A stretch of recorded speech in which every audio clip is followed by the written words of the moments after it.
dalam pembahasan dianjurkannya membaca kabar tentang kelahiran Nabi Muhammad sallallahu alaihi wasallam. Bilang qol wa yu'adu dhalika fi nadiri dhalika al-yawm min kulli sanatin wa ayyu ni'matin a'zamu min ni'mati buruzi hadha an-nabiy nabiy rahmah fi dhalika al-yawm sallallahu alaihi wasallam.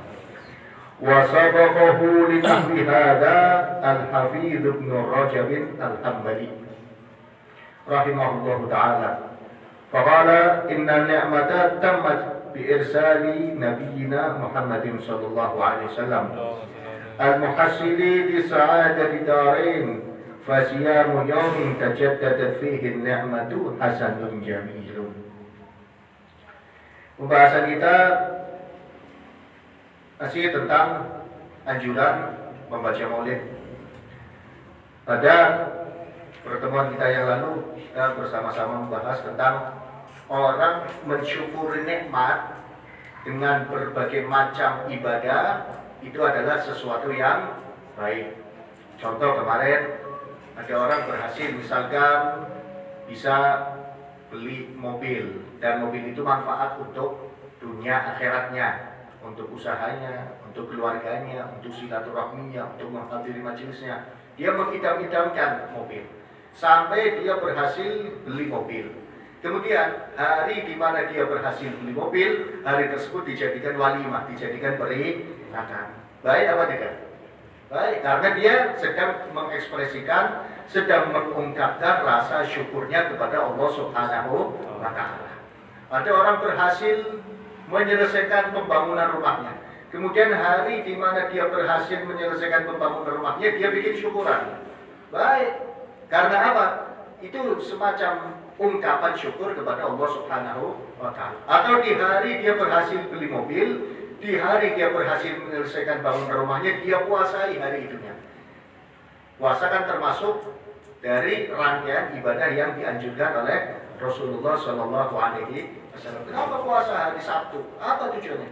Sebab hari Sabtu saya berhasil beli mobil. Syukurannya saya dengan puasa. Ada yang berani menentang syukuran seperti ini. Karena syukur kepada Allah, terima kasih kepada Allah itu terserah. Yang penting masih dalam koridor, masih dalam ikatan ibadah, masih bentuknya ibadah. Ibadah itu luas. Atau hari di mana dia berhasil bisa beli mobil, hari di mana dia berhasil bangun rumah, dia sedekah di hari itu. Boleh apa tidak? Boleh. Sebagai rasa syukur. Kemudian dia ulang terus setiap tahunnya. Misalkan ada orang berhasil tanggal 7 Muharram berhasil beli mobil tahun ini. Kemudian 7 Muharram tahun depannya dia bikin selamatan lagi. Ada apa selamatan? Setahun yang lalu saya berhasil beli mobil. Syukurnya saya belum hilang-hilang. Ini istimewa. Ini istimewa. Atau orang yang berhasil selamat dari bala. Di hari dia berhasil selamat dari bala, dia syukuran. Misalkan alhamdulillah, dia pergi ke Jakarta, mobilnya bannya pecah di tengah jalan tol, kecepatan lagi tinggi. Tapi subhanallah, mobilnya selamat, penumpangnya selamat, barang-barangnya semuanya selamat. Bahagia apa dari orang? Bahagianya dia telepon rumah, sampai di rumah tadi saya hampir mati semobil. Dan alhamdulillah selamat. Tolong ada uang berapa? Telepon isinya, ada uang sekian. Bagi-bagikan itu, bikin makanan, bagi-bagikan sebagai ungkapan syukurnya saya. Ini luar biasa ini.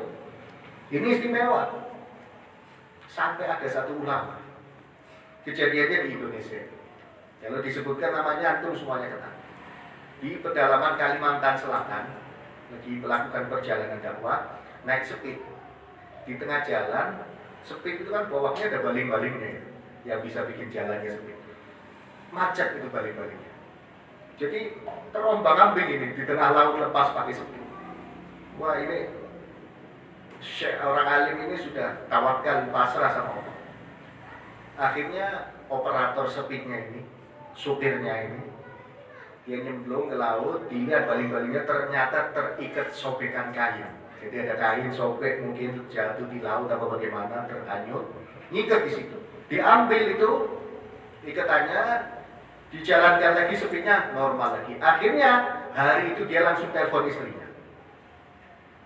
Sang dai ini langsung telepon istrinya, tolong belikan kambing, suruh potong sekalian, masakkan dengan masakan yang enak, bagi-bagi. Ada apa hadisnya? Saya hampir mati tapi selamat. Karena syukurnya kepada Allah Subhanahu wa Ta'ala. Ini luar biasa. Seperti itu, ungkapan-ungkapan syukur seperti itu sangat tidak bertentangan dengan syariat. Bahkan sangat dianjurkan oleh syariat. Apa ada yang berani rentang? Kamu apa yang sedekah? Saya berhasil belum. Oh bid'ah itu, ada yang berani rentang. Dikasih berkatnya ikut makan ini orang ini. Itu baru beli mobil. Itu baru berhasil bangun rumah. Itu baru selamat dari bencana dunia.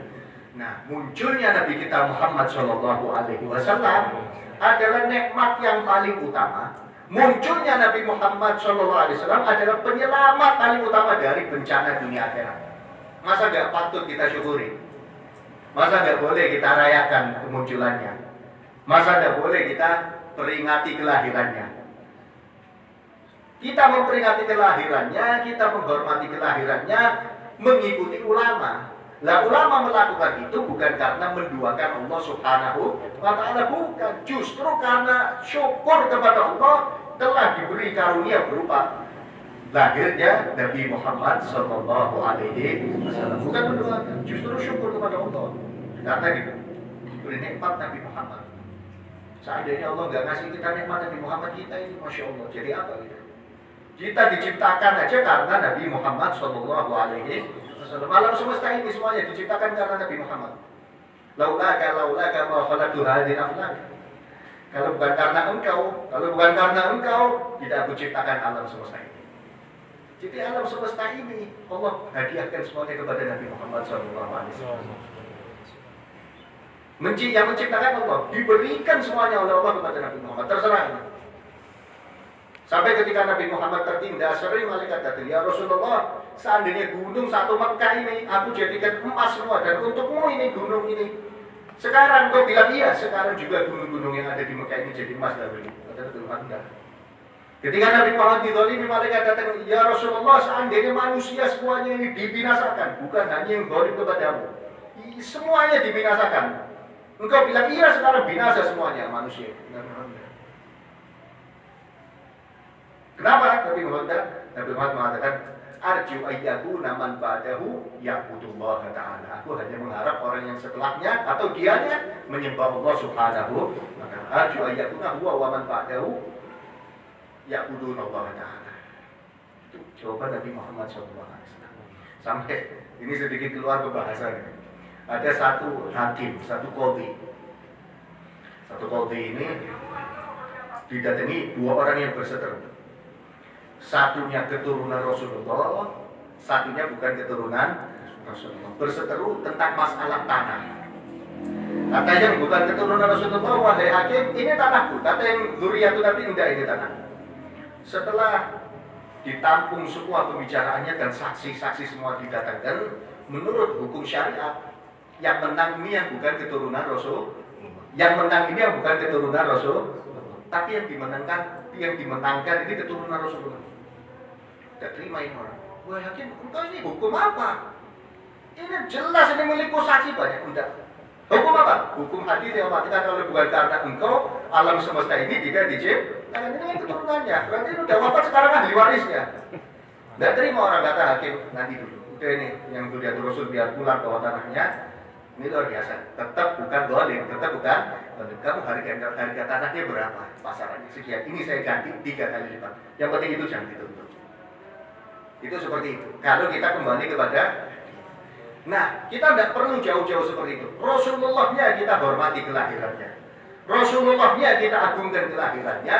Itu merupakan sesuatu yang sangat baik.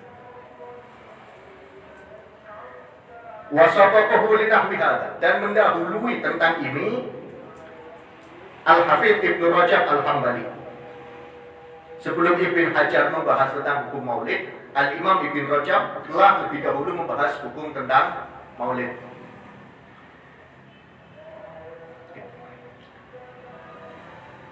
Faqala, kemudian maka Al-Imam Ibn Rajab mengatakan, inna nikmat, sesungguhnya semuanya nikmat semuanya tamat menjadi sempurna biirsali nabiyina Muhammadin sallallahu alaihi wasallam, dengan diutusnya Nabi Muhammad.